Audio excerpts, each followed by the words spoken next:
And as soon as I saw the light, I was like, oh my sweet goodness and gracious, this is what we're doing instead. And I'm bringing this to all of my people. And I'm going to, and within 5 quarters, like we were back into $1 million in sales. Hey there, peeps. This is Michelle Nedelak. Thank you for listening to the show. I would love if you could give us your opinion on how you felt about the show, your experience that you have in regards to what we've been talking about. I am having an absolute blast, but your input is like dynamite on that explosion. So give us your input. We'd love to hear from you. Any questions, comments, concerns? Give us everything you got. We love it. Thanks. I hope you're having an awesome day. Welcome to 7 to 8, our special series on 7 to 8 figure entrepreneurs. In this special series, I interview $1 million, some $10 million, and even some $1 million business owners who uncovered their twists and turns in their entrepreneurial adventure in order to help you to avoid the potholes and stick to the fast track. Welcome now to center stage, our next special guest. Hey there, peeps. This is Michelle Nedelak, and I am super glad that you're here with us today because I'm here with my most amazing guest, Elizabeth. Elizabeth, thank you so much for being here with us today. Thank you so much for having me. It's such a blessing. So appreciate it. Awesome. So give us a highlight of who you are and what you do for business. Yeah. So my name is Elizabeth Purvis. I'm the creator CEO of Seven Figure Goddess. And what we do is help transformational leaders. So when I say that, I mean the coaches, practitioners, healers, conscious experts who are really like nerds for the transformational work. Nice. This is the distinction. It's like those of us who really love to do change work with people and get them a different outcome. Either we're doing that, through a modality like hypnosis or NLP or something, or we're doing that through something like growing a business, because there's all sorts of change work in that too. But those who are really interested in transformation, I call them magicians, who love to do the work, helping those people scale to high multi-6 or 7 figures in the simplest way possible, using, instead of having a big marketing apparatus, using email and posts instead of things like webinars, launches, sales calls, all of that. What? Easy? Okay, we're going to get into that. But before we get into that, simplest, not always easy, but the simplest. Like there are people who want to stay in their lane of doing the transformational work, and they don't want to have marketing as a second job. Got it. Absolutely. Right. So, yeah. Well, among other things, and some people tend to get in the muck of rather than doing the thing. So yes, we'll totally get into that. But let's kind of back up the bus a bit. How did you get into this as a career choice? Oh my gosh. Well, it's if we go, I'm old guard, I'm old school. I've been in the online world as an online coach, teacher, mentor, etc. since 2007. So I've been at this for a really long time. Mm-hmm. So there's been lots of pivots along the way. There's been a lot of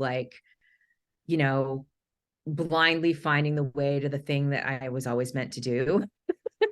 So yeah, we were pivoting long before pivoting was a cool thing to do. Right. So now we're the cool pivoting was cool. And for myself, there's been a lot of kind of cognitive dissonance. There's been like, what the fudginators am I choosing this for? Like, I thought I was going to do this. So I started out as I have a master's in computer science of all things. Mm-hmm. So when I left college and I got the degree, I was like, all right, I was an engineer, a systems engineer. So building computer networks for like 10 years. But I always knew that wasn't my thing, but I also loved it because I love the creative building. I'm a nerd for building and creating. Right. So I was doing that, or I was doing, esoteric work. I was running around New York City, learning from various, either computers or esoteric. Yeah. Metaphysics. I love the Renaissance in that. Big nerd for the metaphysics and the magic and magics. So I was either doing magic or building computer networks, but I thought I was going to be a writer. I thought what I was going toward was being a fiction writer, and I was in the comics industry, and I was dating comics rock stars and hanging out with all those people. And I thought, you're going to be a writer and write books and talk about magic in books. And that's how it's going to go. So I quit my job in 2007 to do that. And I get out and I got a side hustle. I got a little side gig to pay the bills, writing direct response copy, writing sales letters for like astrology reports and crystal Merkabas. That's awesome. Like, yeah, it was really, you know what? I was like, holy bananas. I actually really love this. And I was in this crazy identity crisis because I was like, but I'm supposed to be a fiction writer and no one's gonna, oh my goodness, and my friends are gonna think I'm a weirdo. Like there was all of that conversation. And I also couldn't understand why I was being guided to study marketing with hardcore direct response marketers. So at the time, this was before the Instagram and the Facebook. This was way before any of what we have now. Right. This was like, when and like squeeze pages were being invented. And I'm here going, why was I guided to do this? That's just like, I don't get it. And I had a lot of distance around it. Finally, I got to the point where I discovered coaching and I knew I wanted to teach the metaphysics, but I was like, I need a vehicle. Like I don't sit around and just do metaphysics for the heck of it. It's like we put the football through the goalpost kind of thing. And I found transformational leaders in coaching and high-end offers. And I was one of the very first mentors back in the day in 2008, 29 to teach the high-end model back in the day. And so I had to build my skill set. So that transitioned into a whole bunch of time building my skill set and building up my first set of programs, as $1 million revenue streams and having $1 million years. And I had programs that were aimed at beginners, and helping them, go to six figures. And I had two programs, one on high-end programs and one on getting to six figures. And, I built that business to $2 million. And I was like, I'm not doing this anymore because this isn't my work. I need to go to the next level, which is a lot of what we help people with. We find people who are at that like low 200K mark, who know they're supposed to be doing some other work in the world. Yep. So now to build my business to that point, because this is relevant. I shut that down to like the end of 2016, early 2017. I closed all those programs. Until that point, I had been the master launcher. I learned PLF inside and out. I learned webinars inside and out. Automation hadn't quite got off the launch pad yet. So scaling was a real launchy way back at that time. And the whole time, because I'm just like, I'm in it for the breakthroughs. I want to do the magic. I want to do the transformational work with people, even though I'm doing something really practical. I was like, I don't want to do all this. I don't want to run a live event and do 50 things to put one butt in the seat. Like that's a second job. Like I don't want to do it, So there were a couple of other pivots I won't get into, but there came a point because I developed my magic, the metaphysics programs at the same time. And I finally really was like, I finally figured out like, you know what, I need to go back to teaching high end and I need to teach leaders how to get their magic in the world. Like that's what I'm here to do, at least in this period of time. And I can't do it the old way. I can't do it with the launches. I can't do it with webinars. I can't do it with all this stuff. And again, I wasn't, because I know you do a lot of automation and I had never gotten on that bus in particular. Like I was, I am a huge advocate that it is not for everyone. Yeah. You need to understand this is not for everyone. If you have, to me, simple and easy is the way to go. And we can argue the semantics of those words, but like to have a lifestyle where it's you, a phone, a merchant account. I am a huge advocate, like do that all day long. You got to be a special kind of crazy to go, hey, I want to have 50 employees. I want to you do. And some people want that. If you have that special kind of crazy, there are ways to make that simple and easy, but you don't have to overcomplicate that either. In fact, you can run a business like that without really being there a whole lot. You make a phone call. Hey, how's everything going? Awesome. Do you need anything? Nope. Great. Okay. Bye. Yeah. Totally. But the getting to that is a totally different thing. So I'm totally on board with you. And for those people that think I have to have 50 employees, I have to have, 6 VAs following me around all day. It's like, no, you don't actually. No, 6 VAs. No, yeah, you don't. And for our people, it's I have to do the live launch. I have to have the sales team. And for those who don't know what a PLF is, it is pretty. It's product launch formula, which is a way, which is a fantastic. It's hell. It is the world's worst way to do a launch, unless you want to get $1 million or $2 million instantaneously. but it is an intense amount of work. Like it is That's right. the quote unquote worst, best way to make money in the industry. Yeah. And I mean, there's so many, I could have a 3 beer conversation. I know Jeff Walker. I love him dearly. I Love him to actually did my death. first launch in 2008, whatever. Anyway, I was like, I don't want to have a marketing apparatus and I can't do this in the old way. I just want to do the magic and I want to build my empire in a different way. And I know that I want to bring an alternative to my magicians who don't want to do that stuff either. And so that was really the thing. And so I did a little manifestation experiment and I was like, show me the guy. Cause I knew the way to do that was to help them really focus on their offers and their messaging, how to position their stuff and have the right message so that the right people say yes, and very simple ways to do a sales process in email and posts in a PDF file. So I was like, well, who's the guy who knows more about offers than me? And here he comes, and his name is Travis Sago. He's my mentor, and I'm licensed in some of his stuff to do this. And as soon as I saw the light, I was like, oh my sweet goodness and gracious, this is what we're doing instead. And I'm bringing this to all of my people, and I'm going to, and within 5 quarters, like we were back into $1 million in sales. Nice. Just from existing traffic, existing audience, and positioning the offers in the right way. And so that's kind of the way. And I'm like, this is my lane. I'm staying in it. I'm showing people how to get to that first million. And most of our folks, they get to about 7 or 8 and they're like 7 or 800,000. They're like, okay, I'm good. Like I have enough, whatever. But you can get to the first 7 figures without having to, with just PDF files and emails and posts when you have the right offer and the right messaging and the right person. Absolutely. And my biggest thing is there is no right way to do this. There's your right way to do this. That's all there ever is. That's all there ever will be. And when you decide what your way is, the resources come, or the resources come and plant seeds and go, that sounds like an awesome idea. And there you go.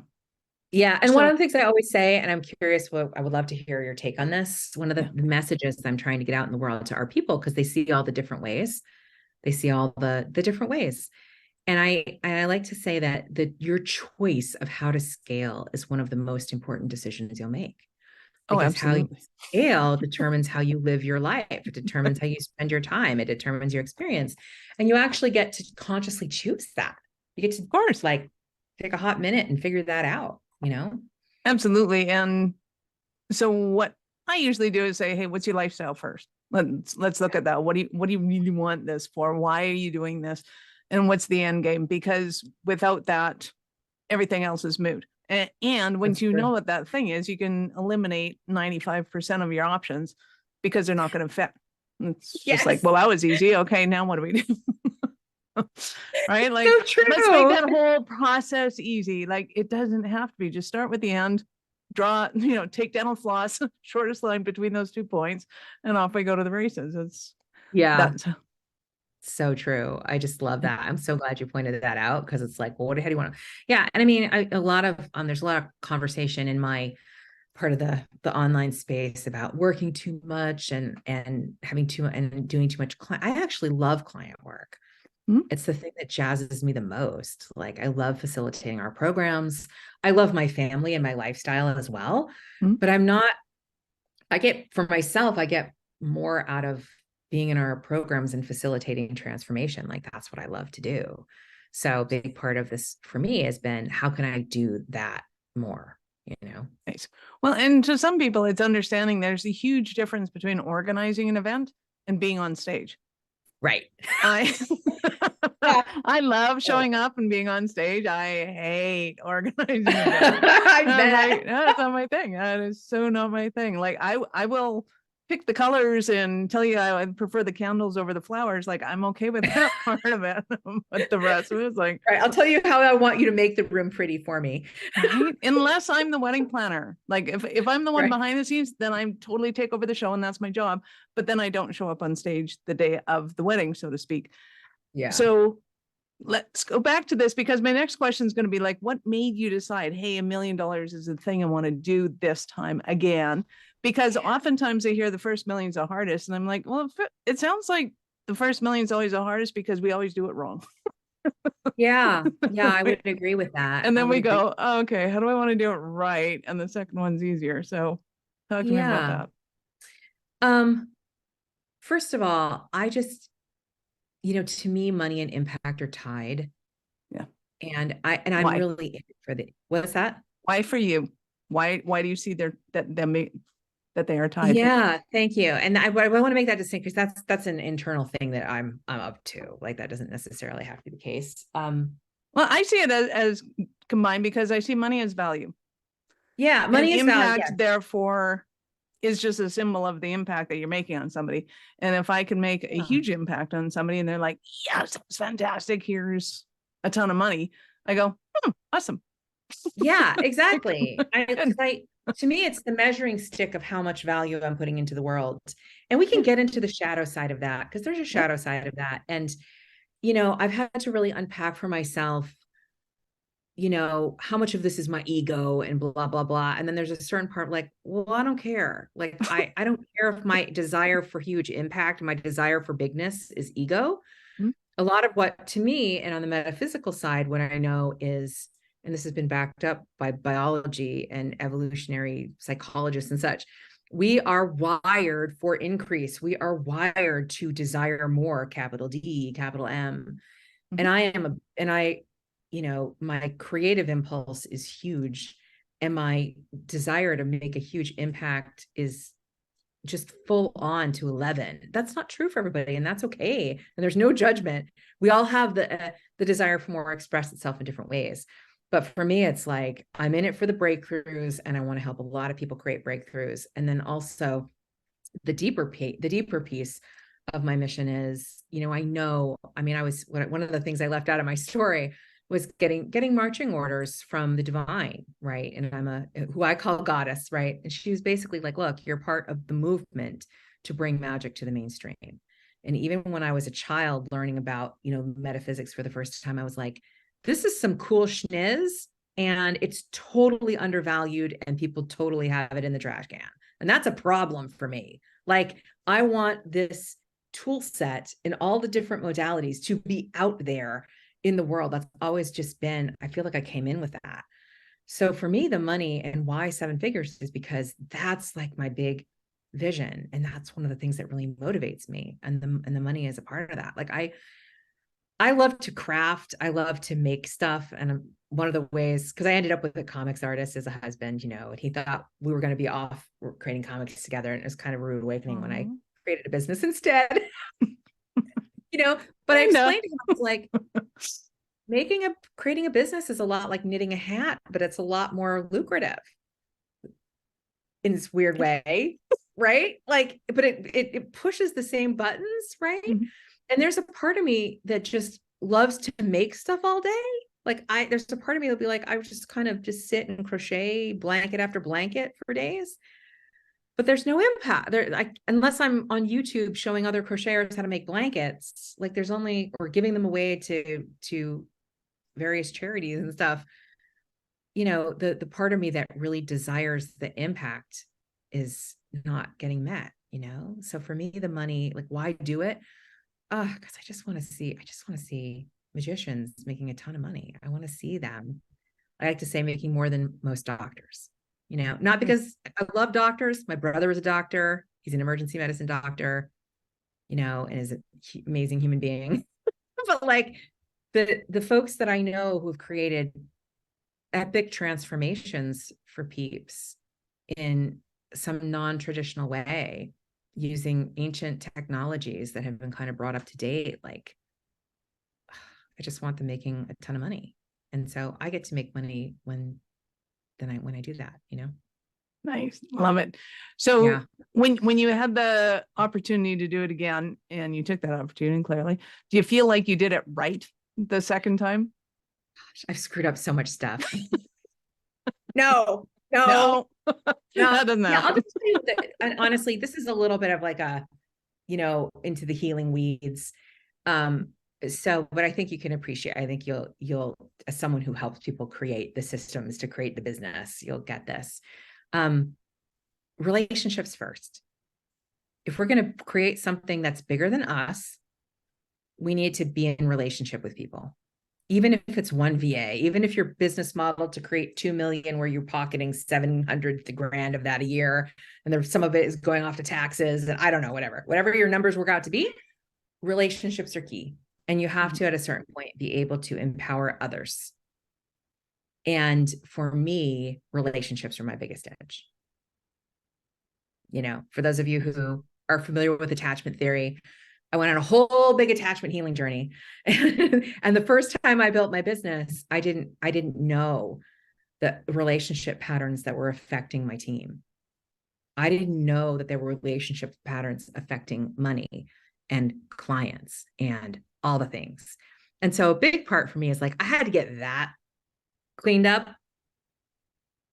And then I had to learn the actual, you know, especially for what we do, it's very high touch. It's very, you know, like we're right in there helping you create the offer. You know, we're helping you create the messaging. So I needed to learn how to lead people, and I needed to learn how to also, this was another piece, because I'd blown up several iterations, I needed to learn how to deliver the service in a way that was replicatable. And I didn't see that until I was in the weeds of it, if that makes sense. Oh, absolutely. So when I say, and I guess, I don't know, be kind to myself. It's not like I didn't do it right, but I didn't know that all of that was baked into the deal. Right. Well, and You know sometimes what I mean? you don't pick up that little stone that's hidden in the weeds until you're in the weeds. Going, Yeah. a pebble, it's pretty. Yeah, like at a certain point, so I had a real like crisis point, right? Yep. There was a point in round 2 where I was like, okay, I have a business manager who's doing way too much, and I have a couple of people underneath her that are doing, you know, some of the more hands-on, lower income tasks, however you want to designate, however you want to. Yep. Yeah, admin stuff. Thank you. That's what I'm looking for. And when she left, I was in like, it was an oh schniz moment. Yeah. Right. Oh yeah, it was bad. And here I've got 2 transformational containers full of people who are in a transformational process in addition to being in a business building process. And there was no way I could kind of keep my arms around all of that. Right. Because business coaching is, well, at first I asked myself, I was like, okay, so self, are you going to do this right? Or are you going to put a Band-Aid on it? What's the end vision? The end vision is this. The end vision is that you help 1,000 transformational leaders get to high multi-6, and by high, like 7, 8, 10, 9, 10. I want to help 1,000 of them get there as fast as I can. I don't know how long that's actually going to take, right? But that's kind of the benchmark. And it's arbitrary. I can change it anytime, whatever. But this is what I want to do. So I was like, okay, well, I can't just hire another OBM. Like, I can't do that. I've got to actually sit down and look at what it's going to take to do that. And that's when I started to figure out, that's when I started to have some of this stuff revealed. Because when I made that decision, I was like, oh yeah, I'll hire some people, I'll create the systems, I'll do the scaling, right? The ops part. When really the first thing I had to figure out was, okay, how do we really deliver this program in a stellar way? Who do I need to help me do it?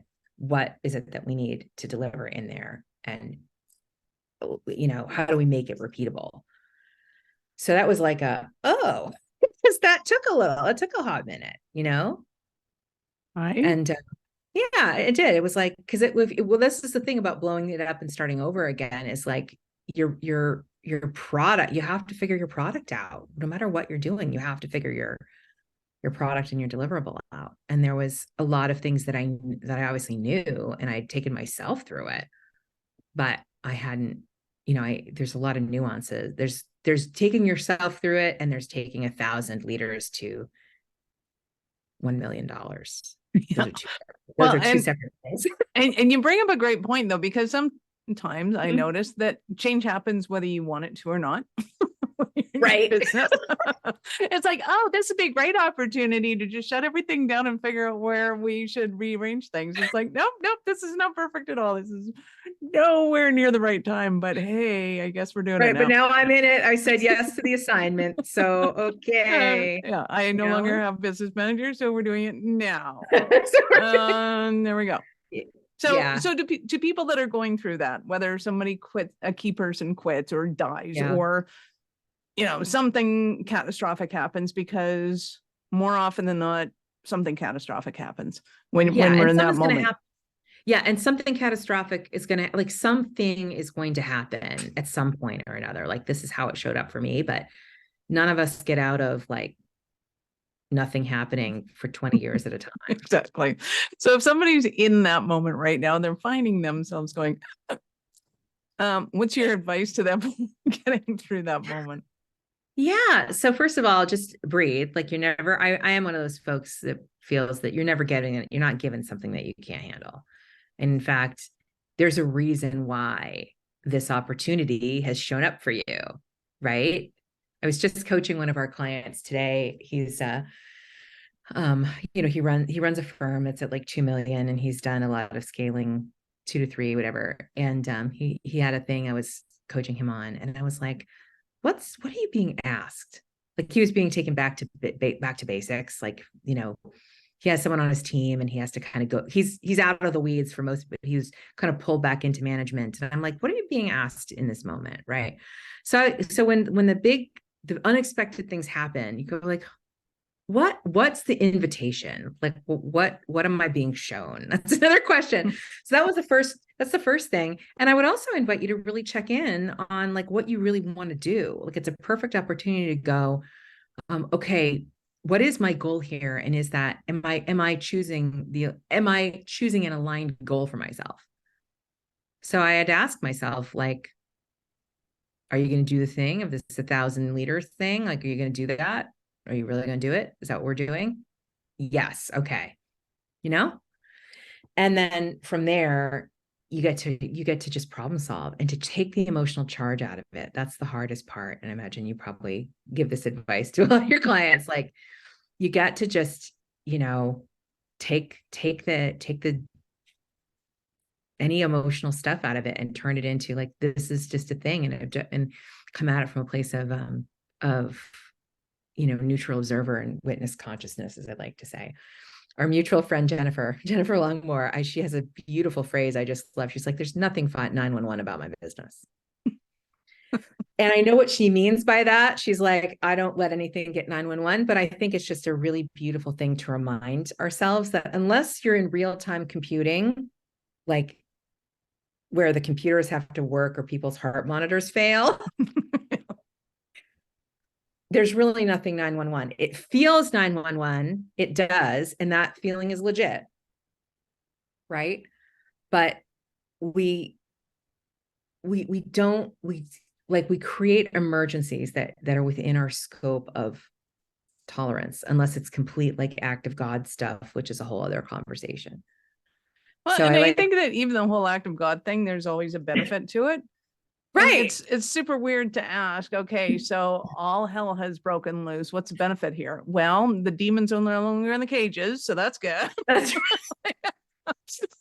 Like, I don't know. There's nothing good about this.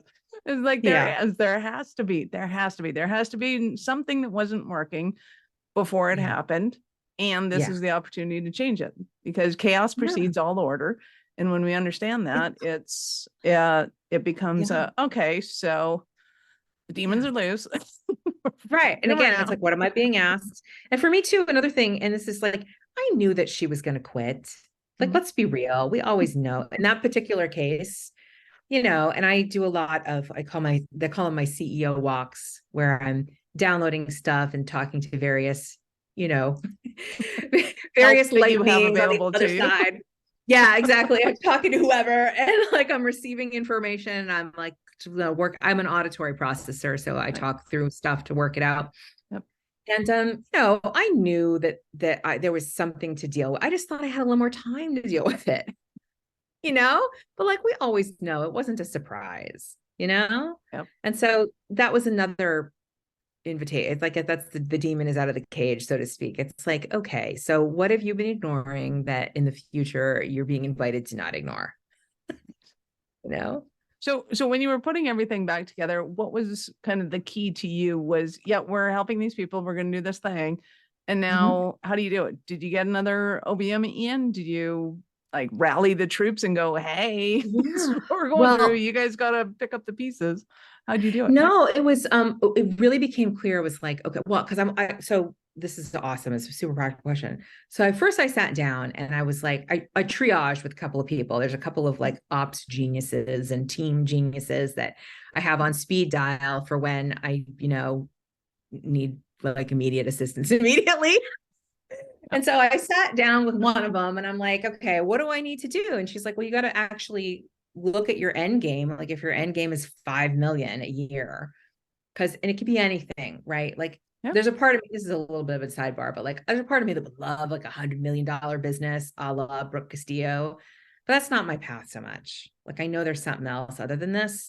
So, and there's different challenges when you're talking about 7 to 8. It's like, I was like, well, all right, I know 10 is like the 10 is a good number for me to grok, and 5 is halfway to 10. So I'm going to kind of like get that down in my mind. I'm not going 100 though. That's not I know that's not my thing. So Tina was like, okay, so you want to start to actually map out that path. Now you have a beautiful opportunity to do that. Like go write your org chart. So I hired someone who has built 9-figure businesses. And I was like, help me make my org chart for my little coaching company here. He's a little $10 million coaching company to be. And once I had that laid out, then it was like, okay, you're going to have marketing. And to me, sales is kind of split between marketing and program delivery, what we do. Like our people, it's very high touch. And so the program delivery and sales need to be integrated. And of course, marketing and sales need to be integrated. So I ended up with like marketing, ops, program delivery. And I looked at those and I was like, okay, where are we with each? And what is the thing that we need to handle first? And it was clear program delivery. I needed to have someone who could hold the spaces and could deliver the service in a way that allows for us to serve that many people and simultaneously freed me up to be the visionary and frees me up. And this is a process that's still ongoing, right? Frees me up to do all the next pieces of it. So that was the first thing. And I was like, all right, we need, I figured out what the roles were in there. And I'm like, all right, we need the den mother. So the program delivery manager, I've got to hire my den mother, and I've got to hire, I've got to figure out who's going to do the offer magic that I do and can do that repeatedly. And then how do I teach them how to do that? So that was the first thing that I really dove in. The first thing, there's 7 of them. So yeah, 7 of them. And then there's also just being like, and being okay with like, you know what, it's going to be schlocky until all these, you're not going to do it all, Elizabeth. Like you're not going to do it all. The path is going to be shown, and you're going to be, doing it a step at a time. And that has required a lot of discipline, because I don't know about you. I'm super high. So I think some of your listeners are probably like me in that they're super high quick start, and your timeline is an hour, 5 minutes from now, and you see the finished product in your head, and then you're constantly annoyed that you haven't created that yet. Right. Well, and that comes back down to, I think you need to have a 10X plan. So a lot of people are dissing entrepreneurs right now and teaching them how to 10X their stuff. And I'm like, you have to start with that. You can't build a plan to 10X if you're not going to think about 10Xing. Like it just doesn't work in any way. I completely agree. It's and there's a go. lot. Yeah, 100%. And there's a lot that gets set up. Like if you're looking to build it to 10X, if you're looking to go to 8, right. Well, you're going to handle a lot of things, whether you actually get there or not. You're going to handle a lot of things in the course of doing right. that. If you're riding a bicycle at 10 kilometers an hour or 10 miles an hour, it's not going to take you to 100 kilometers or 100 miles an hour. It's not. You got to ride a different vehicle. And likewise, if you're in one that's going, 60 miles an hour and you want to go 600, you're not going to ride the same vehicle. And you can't start with it and just incrementally work your way up. It doesn't work that way. Yeah, that's so important. Ding, ding, ding. You have to have the vision. Actually, you have to give yourself a big enough of a launch pad or big enough thing to land on. And when you're The that big, you need to know that you may like to go up on stage and you're not organizing the party, or you go, there's just so much stuff to do at that level that you got to figure out what are the pieces of the pie. Even though initially it might be like, here's my new org chart. Oh, me, and I report to me. And then these three me's report to me. But that's okay. But then you know which ones you want to prioritize and which ones you're going to replace first. And so true. And hopefully she doesn't, me doesn't report to her anywhere. Yeah, or me gets used to, too.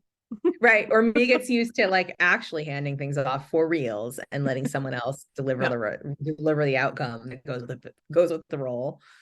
Yeah. Exactly. Yes. I love it. I love it. So give me an example of one of your Cinderella stories of one of your clients. Oh, Cinderella story of one of our clients. Okay, let me think here. I had a few. I had a couple in there.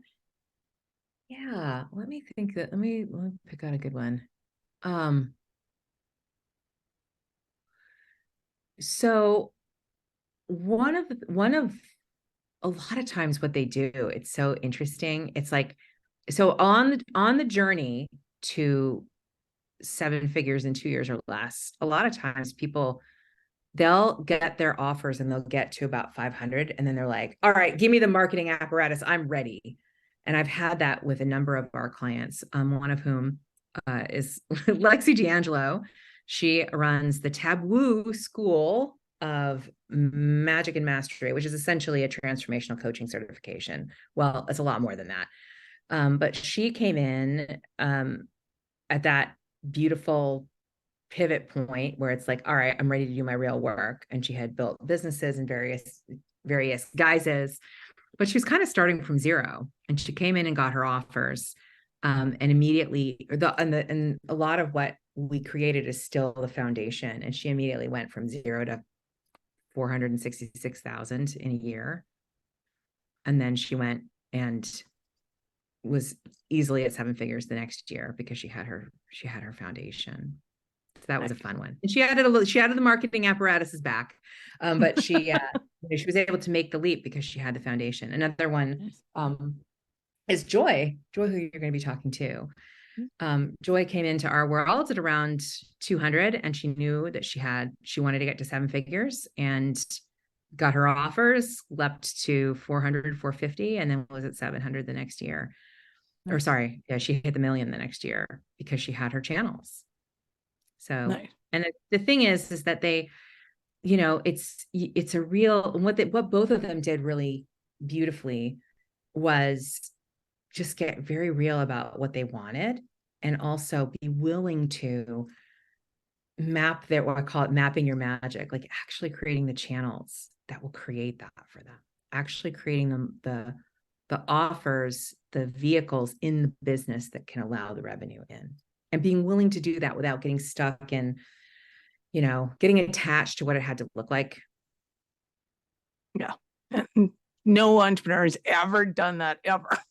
I know what's going on. Yeah, and especially when it's your highest level work, you're going to get attached to the thing, and you got to learn how to let it go. You got to learn how to go. Well, you just have to be like, okay, I get to do my thing, because the attachment comes from like, well, I want to do my thing. Well, you get to do your thing. Well, with offers, you get to position your thing so that it can actually be seen by the person who's supposed to see it. Right. And both of them did that really, really well. Both of them were like, okay, I'm totally open to how my thing manifests itself. I have my standards. I know like where my deal breakers are. Here's what's important to me, and here's what I'm just not willing to get caught up in the weeds in. Nice. I love it. Yeah. So somebody listening to this, what kind of obstacles might they be having in life or business that they're thinking, oh my God, Elizabeth, I need you so badly in my life? Oh my goodness. Thank you for asking me this question. What a great question. So our people come to us when like, okay, so our people are usually at 6 figures. They're usually at that low 100K. I call it the 100K to 200K ceiling. And that place for a coach, healer, conscious expert, someone doing transformational work. It's a tough place to be because you're working really hard and you're not making enough money, is the bottom line. So for our folks, they're wearing all the hats. So they're doing the service delivery, but they're also trying to get clients with media. They may or may not know that the offers are the problem. But they're doing all this stuff to get clients. They're doing the launch, they're doing PLF to put some people in their masterminds, right? Or they're doing $100,000 doing PLFs. You're ambitious. You are ambitious. Right. Or you're trying to do, like, we had another one of our clients. She knew she wanted to up level her client base. She wanted to bring forward the next level of her work.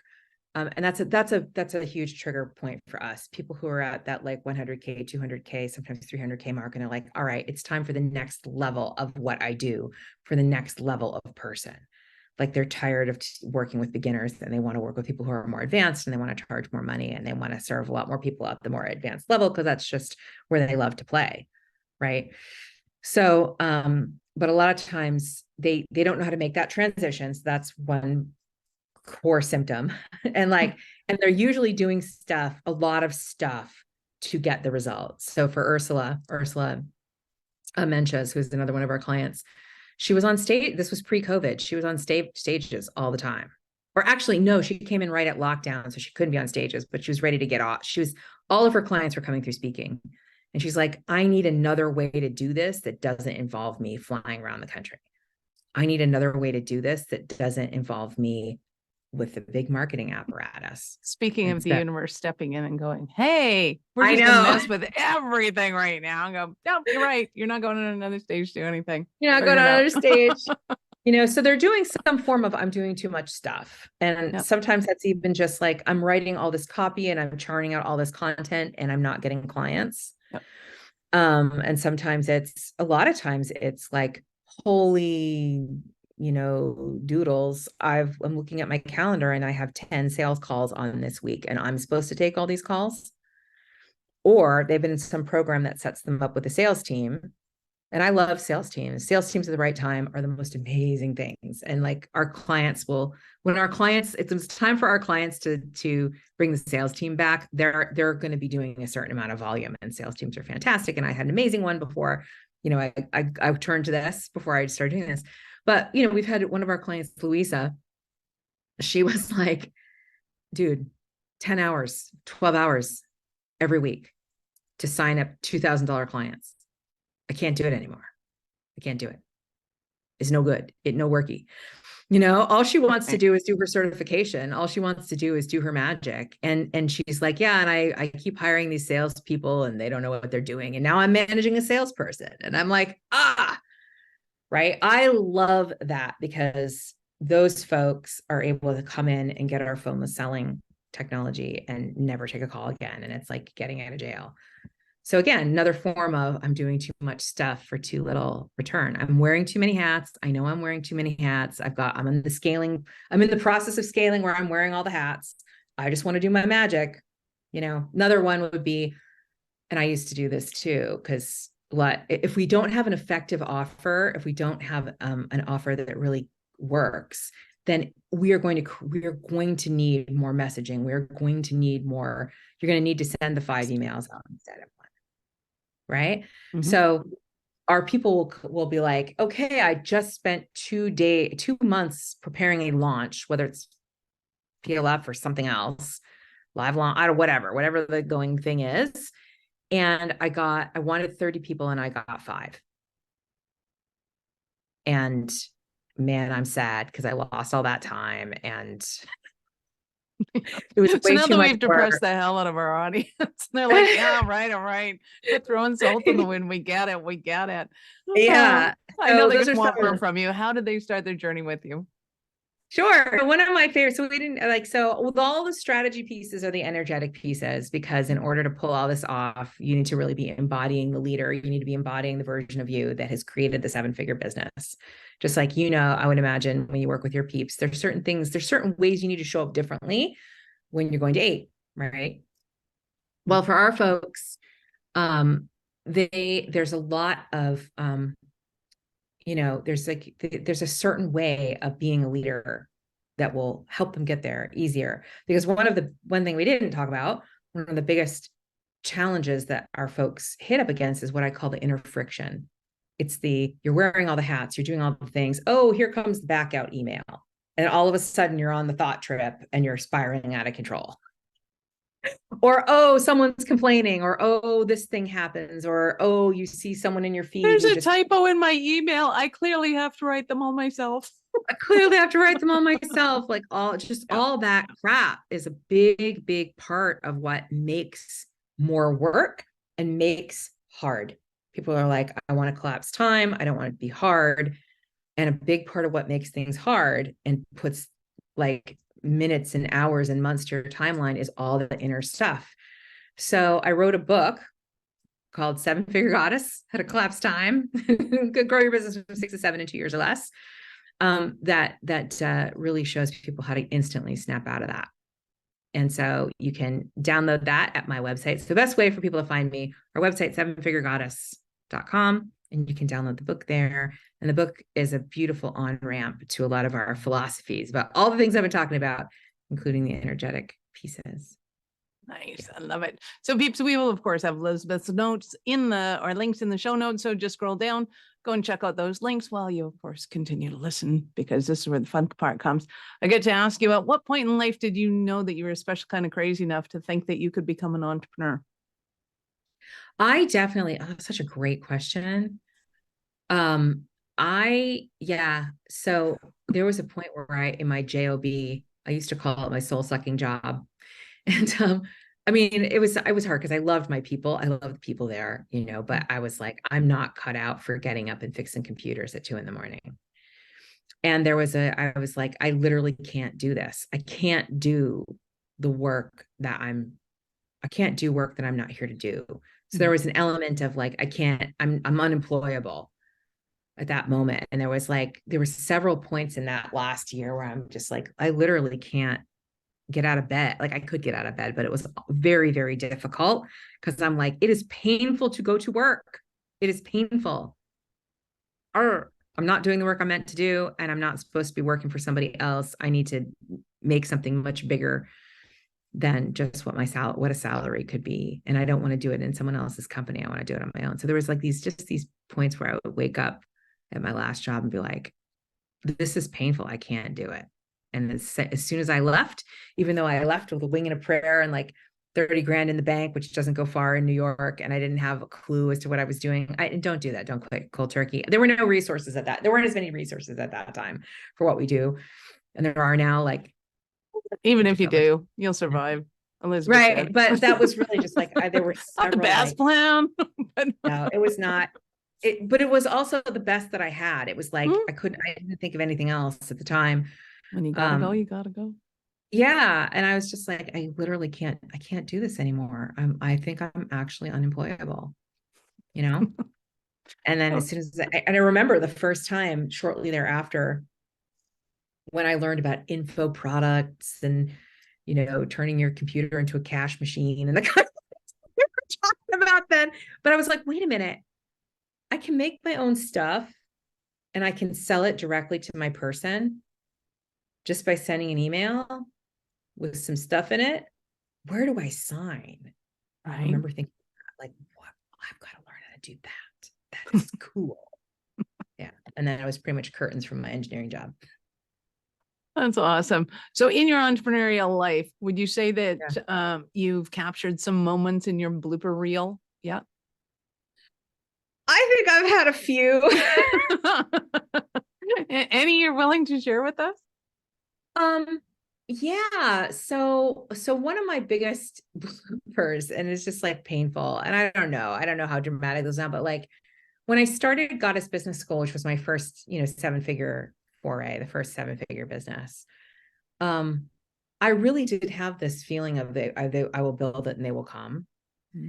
So I trained like 5 coaches to handle all the clients that we would be handling. And then I couldn't keep up with the lead generation that would require to have them all firing at all cylinders the way that they wanted to. So all of a sudden I was like, oh my goodness, I've got a whole bunch of people on my team who are expecting me just to feed them clients. And I can't do that. Like, I don't even know what to do there. So that was a big, like, whoopsie daisy. And it was painful too, because of course I didn't want to let people down and I didn't want to like they were It great. is one of the heartaches of the online world, though, is to sell it and then build it as opposed to build it and they will come. It's really hard to wrap your head around. Like, wow, I Really sell hard it to wrap first. your How's head it around work? that. And like, there was a part of me, and I guess this is one of the things I think about scaling that I've been thinking about a lot, is that it is the process of solving problems. And it is the process of getting out of your blind spots. It's the process of like, ooh, let's eliminate the whoopsie daisy as much as we can by thinking things through events, through in advance, and thinking, okay, these are the different challenges that we're having, or problems, or things that need to be fixed. I will use that language. And then like systematically fixing them, or teaching your team to systematically fix them. And at the time, I didn't see any of that. I was just like, of course we'll have all the clients in the world. I'm a master marketer already. I have a computer and email. I have a computer, and I've been studying with like greats for years, and everyone loves my copy, and I can send out an email, make a bunch of money, and like, therefore, that was like a, oh no. That's awesome. You have been absolutely awesome. Thank you. Any last words for our peeps? I just want to celebrate your people who are listening. I usually, when I do these interviews, I just like to first acknowledge those of you who are here and listening and like doing what it took. I always like to say thank you for doing what it took to be here. Not just listening to podcasts. I know for some of you, it's like, well, I'm putting it on the headphones and I'm listening and I'm out doing my thing. It takes a lot of work to do what you're doing. It takes a lot of commitment and a lot of like grace with yourself, and a lot of no matter what scaling methodology or kind of level of business that you're playing at, it's a big deal. So I just want to give your folks who are listening to this props and snaps and say, keep going, keep going. I love it. Thank you so much, Elizabeth, for your time. I appreciate it. And I know how valuable it is. Thank you. I really appreciate being here. Thank you. Peeps, thank you for being here. This is Michelle Nedelec. Please be sure to subscribe to the show, share it with your friends. We love helping entrepreneurs grow. Thank you for listening to 7 to 8. If you're interested in upping your speaking game, be sure to connect with our guests with the links in the show notes, and connect with me to see how we can help you get your tech done for you and help your speaking dreams come true.